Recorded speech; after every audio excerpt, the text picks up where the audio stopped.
Hey folks, welcome to an exclusive behind the scenes look at the creation of the Dark Object trailer. I'm Sebastian, and if you're new to the channel, I focus on special effects and atmosphere for inspiring tabletop gaming setups.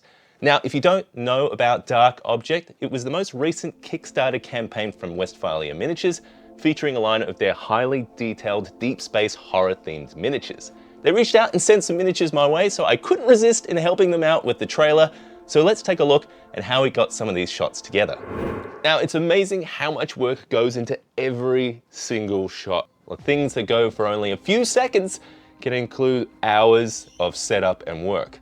Everything was either painted, 3D printed, crafted to create a world for our miniatures. And because of how I light some of these shots, some stuff might just get a very basic paint job because I'm relying a lot on the detail and shape of the pieces. Like this set from Black Scroll Games, got a very quick blast from the airbrush to get it done quickly, and terrain pieces like this are great because they add some good spooky storytelling to the shot, and they let the light through in some cool ways. Now, while I'm not the most advanced miniature painter, the high detail of these sculpts really comes through. I mostly use contrast and speed paints to get things painted quickly, and because they flow really nice into the details, it'll show up nice in some atmospheric lighting. A lot of these minis and terrain get painted in weekly live streams, so subscribe to not miss out the next time I go live. Now, something I've been working on was printing a whole bunch of terrain from LV427 Designs for an upcoming alien-themed video. Now, these created a lot of the backgrounds I used in the miniatures for this trailer, but sometimes I had to place them in strange ways, like upside down to make buildings, or on their sides for different types of backdrops. And it goes to show you can get a good amount of flexibility with the terrain you might have on hand. Now, normally they have a solid floor, but I remixed them to allow light to come in from underneath. Now, that's going to give some really atmospheric underglow that you see in typical kinds of sci-fi horror. The see-through grate also worked really well above the miniatures, so any lighting effects that would come through cast some cool shadows.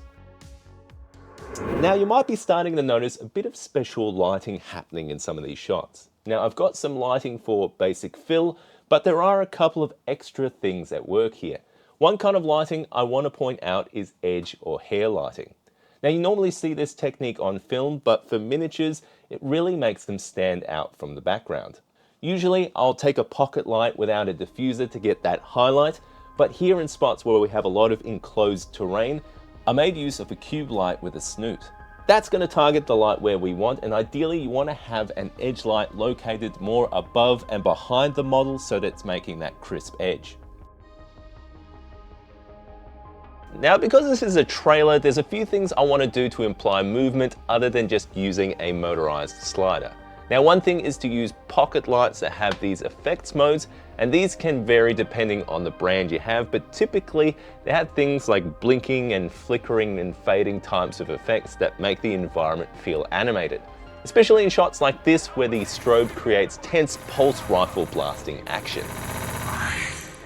Another thing I like to use are video backgrounds to add things like weather and movement. Now, you can search YouTube for these, and there's even a playlist on the channel, but in cases where I wanted something a bit more specific, I like to combine some generated AI images from prompting Midjourney and to use some weather overlays like these from Kinemancer.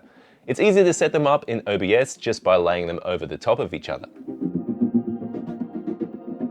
And lastly, of course, to get some good movement, there's that fog effect. Now, fog always moves around really nice on film to get some movement around those images, and there were a few different ways we tried it in this trailer. One was using just a dollar store fog machine as a hazer. Now, this way is a little bit more formless, but it makes things feel a bit more cinematic and gives body to all that lighting and some of that underglow.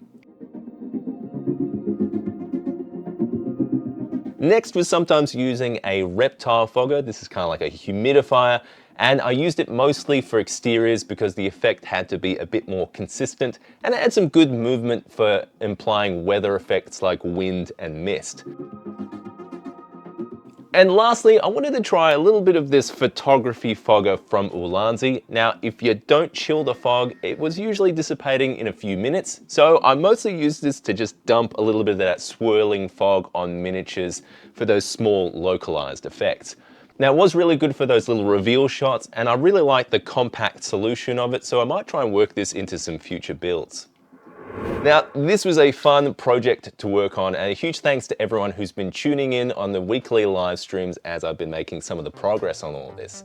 A big thanks to Westphalia for reaching out, and you may see more of their miniatures on the channel. A huge thanks to all my supporters on Patreon, with a special shout out to Anthony Von Olen, Blake Darley, Bradley Gilmore, Charisma on Command, Chris Andrus, Constructed Chaos, Darkfire Designs, Devante, Dr. Justin L. Hamrick, John A. Johnson, Jonathan, Michael Dykes, and Mini Wargaming. If you haven't already, check out the full trailer here as well as more videos. Until next time, let's create and inspire.